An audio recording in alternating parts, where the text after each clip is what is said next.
Looks like Leah McSweeney has filed a new claim against Andy Cohen, claiming that he tried to bully her into being quiet and also tried to get her blackballed by the entertainment industry. Now, here to get us all caught up on the latest is our deputy editor of Page Six, Andy Coleman. What's going on? Hi, all right, so let's go back to February, right?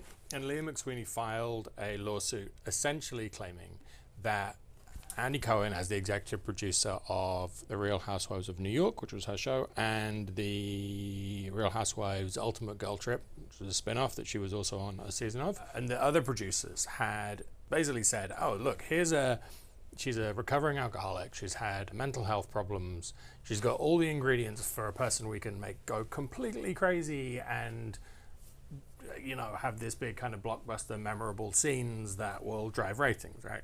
And she says, well, you exploited my disabilities essentially for the sake of commercial, you know, activity for your business. As part of that, and she also famously in the same suit said that Andy Cohen had taken cocaine with certain members of the cast of the various shows.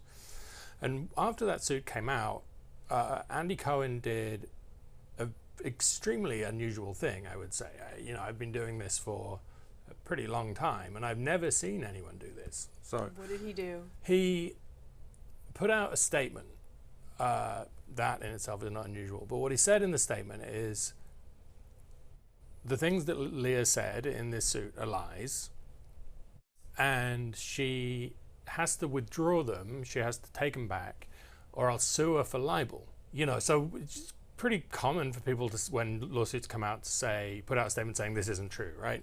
But the thing saying this isn't true and you have to take it back and I'll sue you for libel, it's, again, to me unheard of, because you can't do that, right? You can't, it's not possible. You can claim, you could sue me and you could say, you know,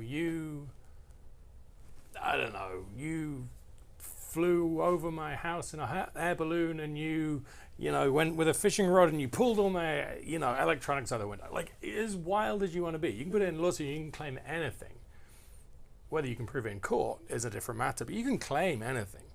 So for Andy Cohen to say, you know, this is libelous, is, you know, doesn't really make a whole lot of sense, right? Like, because if nobody would ever be able to say anything, claim anything in the lawsuit, because if they lost the lawsuit, then they would be liable for libel, right? You could sue somebody just for saying, well, you lost, so you were lying, so give me all your money. That doesn't make any sense. So what Leah's saying, or Leah's attorneys are saying in this new part of the lawsuit is, well, why did you do this? If you knew that you couldn't sue and win in court, then win, you couldn't sue, it just wouldn't go into court. Why did you do it? Well, because not everybody knows that, you know, that you couldn't possibly sue for that. And what you were trying to do was frighten people off, frighten Leah off by saying, you know, you're going to have to owe me a lot of money. And also frighten off people, other people like her, members of the Housewives cast, members of the Bravo's other shows casts, frighten them off saying, look, this woman lied about me and now I'm going to go after her in court, which you can't do.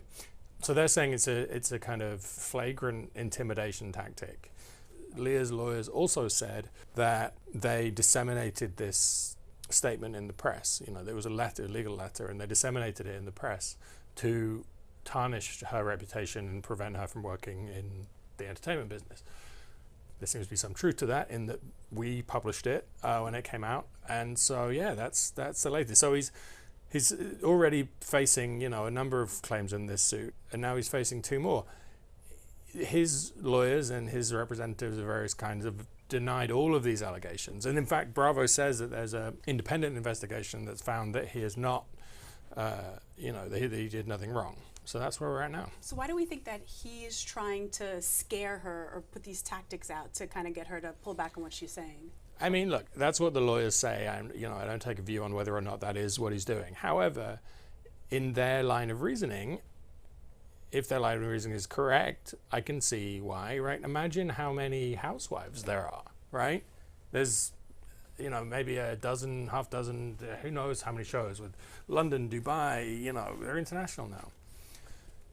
If all of those people start coming out and saying, well, you know, actually I didn't feel like I really wanted to do that thing and it kind of damaged me, I can see from the point of view of their lawyers, why Andy Cohen would want to be unusually aggressive in tamping this down now. I mean, I think that it's pretty extreme thing to do. I think it's likely to be self-defeating because it's drawing a lot of attention to not just the case but the tactics of the case.